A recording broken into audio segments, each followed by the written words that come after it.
One battle after another, Paul Thomas Anderson.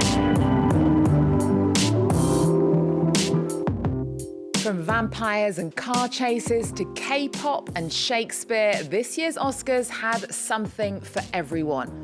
Paul Thomas Anderson's One Battle After Another was the big winner, taking home 6 awards, including Best Picture, in a ceremony that was surprisingly light on political moments. There were some historic wins as well. Jessie Buckley became the first Irish actress to win Best Actress for Hamnet, while Autumn Durald-Arkapour made history as the first woman to win Best Cinematography for Sinners. Joining us now to break it all down is film critic Ben Kroll. Hello, Ben. Hello. Thanks for joining us. Now, it was a tight race heading into the night between One Battle After Another and Sinners, which led the field with a record 16 nominations. But in the end, it was Paul Thomas Anderson's satirical epic starring Leonardo DiCaprio, blending action, comedy and political themes that took Best Picture. This is a wonderful gift, and I'm so happy to call the movies home. This is really terrific. You make a guy work hard for one of these. I really appreciate it.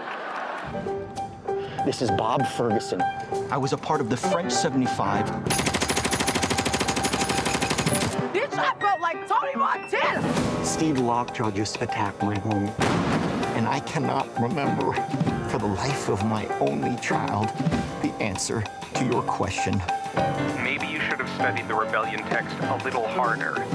I need to find my daughter. Well, then call us back when you have the time. Tell us then, Ben, what do you think gave One Battle the edge with the voters? Well, I think it's a very simple formula. On the one hand, you have a big movie with a capital M movie with, movie stars, extreme car chases, big comedy, the kind of blockbuster that you go get your popcorn and settle in for.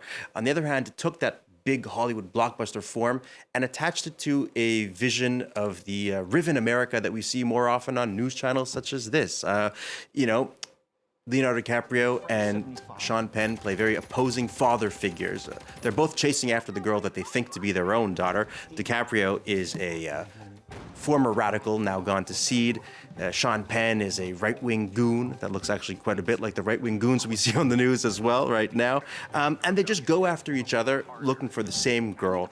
That's this very simple plot, but through that plot, Paul Thomas Anderson includes themes of race, immigration, political activism, uprisings on the streets, stuff that really is not only just torn from the headlines, but torn from the very fabric of modern American existence. And so that mix of, big movie and big and resident political themes made for a very compelling case for the Academy Award voters. And it did get more than one Oscar. It got Best Film, Best Director, and Sean Penn as well. Sean Penn, who was actually not present to collect his Academy Award, but that's okay because Sean Penn has won 2 other Academy Awards for Dead Man Walking and Mystic River. He doesn't own those Academy Awards anymore. He actually gave them as a donation or a gift to Ukrainian President Zelensky. So even though he wasn't there last night to collect it, he still has a new Oscar that he can either put back onto his mantelpiece or give to another beleaguered world leader. There are plenty of them right now. Let's talk about Sinners then. It also had a strong night, didn't it? It did. Michael B. Jordan won for Best Actor, while director Ryan Coogler took home the Best Original Screenplay Oscar. The film also picked up awards for cinematography and music. Now, Jordan and Coogler are longtime collaborators. Jordan has acted in all of Ryan Coogler's films, and they really broke through together, first with the Sundance winner Fruitvale Station, then with the Rocky reboot Creed, and obviously the Marvel blockbuster Black Panther. We were actually very happy about this win. Let's watch the moment Michael B. Jordan accepted the Best Actor Oscar for his portrayal of twin brothers in Sinners. I stand here because of the people that came before me. Sidney Poitier, Denzel Washington, Halle Berry, Jamie Foxx, Forrest Whitaker, Will Smith, and to be amongst those giants, amongst those greats, amongst my ancestors, amongst my guys. Thank you, everybody in this room and everybody at home for supporting me over my career. Sinners was their boldest film yet. It's a kind of blues and blood musical horror mashup that sees Jordan play twins.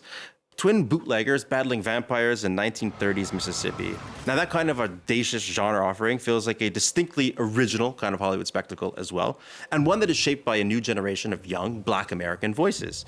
The admiration for both men, for Michael B. Jordan and for Ryan Coogler, was immediately apparent. Both received enormous standing ovations upon their Oscar wins. And Autumn Durald Arkapour also made history as the first woman to win the Oscar for Best Cinematography for this film. Absolutely. And, Autumn Durald Arkapour got her start on smaller indie fare. She got her big break with Hollywood blockbusters, working with none other than Ryan Coogler. As it happens, Coogler has never made a movie without a female cinematographer. All of his films have had female cinematographers, which I think goes to show that he has a real commitment to breaking industry barriers. And, he puts his money where his mouth is. Okay, well, here's Autumn Durald Arkapour accepting her Oscar. A lot of little girls that look like me will sleep really well tonight because they'll want to become cinematographers. And I know that, I'm here, so. Hey, get back inside.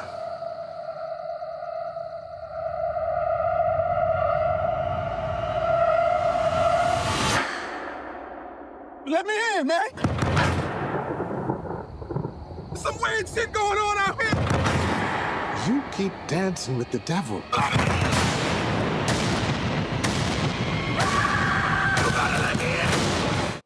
Well, it was a year that horror fans have been waiting for. Sinners took home 4, Frankenstein won 3, and Weapons grabbed 1. Never before have so many scary movies won. No, it's enough to give you chills. The Academy has a history of giving awards to horror films. Films like Rosemary's Baby and Misery have won in the past.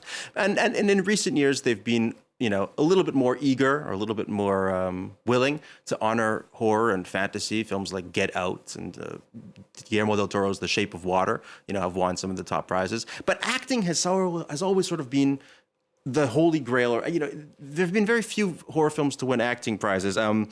The last one before last night was The Silence of the Lambs, more than 30-something years ago. Last night really broke that 3-decade spell with Amy Madigan winning for her role as an evil witch and Best Supporting Actress in Weapons. And, of course, Michael B. Jordan playing twins fighting vampires in Sinners. So I think that just goes to show that, more and more actors are going to be willing to sign on to horror and fantasy because, that can bring them all the way to the Oscar podium now. And Jessie Buckley, she became the first Irish winner of Best Actress for her charming emotional lead in the film Hamnet, which is drawing tears in theatres. She's known for other films, Women Talking and The Lost Daughter. Yes, and in some ways, Hamnet is the most horrifying film of all because it is about the nightmare scenario for every parent, the loss of a child. Jessie Buckley plays Shakespeare's wife, Agnes, in the film, who's forced to contend with the loss of her only son in a way that really just delves deeply into her grief and into her process of going through that. Ultimately, that leads to the creation of the Shakespeare play Hamlet. But it's not really about Shakespeare. It's not really about a traditional kind of literary Shakespearean drama. It's really about that process of grief, that process of intense, searing pain that she brings to life, sometimes wordlessly and never in a way that leaves you unmoved. And in her acceptance speech, Jessie Buckley praised mothers everywhere. It's Mother's Day in the UK today. So I would like to dedicate this to the beautiful chaos of a mother's heart. Well, given the Best Picture winner, Paul Thomas Anderson denounced the housekeeping mess that we have left the world in his acceptance speech. This wasn't a very political ceremony compared to previous years. No, not as much as you would expect.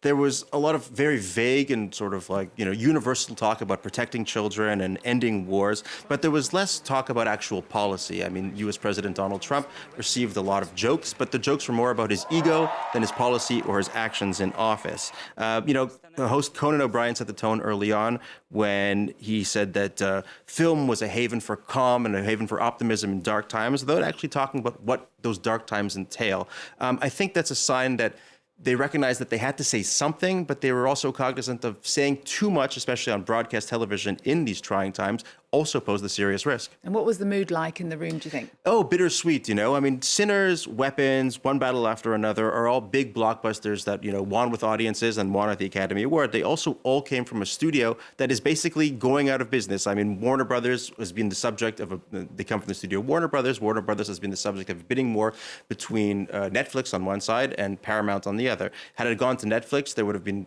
very clearly, less theatrical releases. It, in the end, went to Paramount. Paramount is very closely aligned now to the Trump administration, and so I think there's a lot of concern that, you know, these kind of political films are not going to be made anymore. Okay, any snubs, Ben? Yeah, well, Timothée Chalamet probably fumbled the Best Actor Oscar in a very funny way, because the movie Marty Supreme is about a guy whose basically arrogance gets in the way of his own greatness. So you sort of saw like art imitating life, or life imitating art, or maybe both, as art, you know, Chalamet went on a 6-month publicity blitz that ended up with Marty Supreme becoming a very big international hit. But I think the general public, and obviously Oscar voters, souring on his omnipresent media campaign and somewhat arrogant public persona. And of course, his comments about the ballet and the opera. No, that did not help. That did not help. Well, we're going to end with France's win at the Oscars, a short film called Two People Exchanging Saliva. Tell us about that. Yes, well, it's a 36-minute absurdist French-language film set in a world where kissing is punishable by death. Directors Nathalie Moustiata and Alexandre Singh came from the art world, and they ended up shooting this film over the course of 13 nights at Paris's Galerie Lafayette.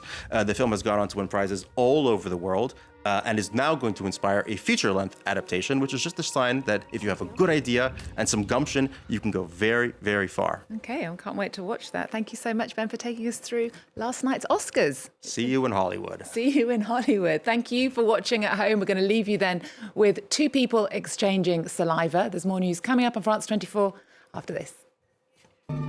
Ça se passe de plus en plus. Je vous préviens, si jamais vous osez verbaliser ce... Verbaliser quoi? Une évidence?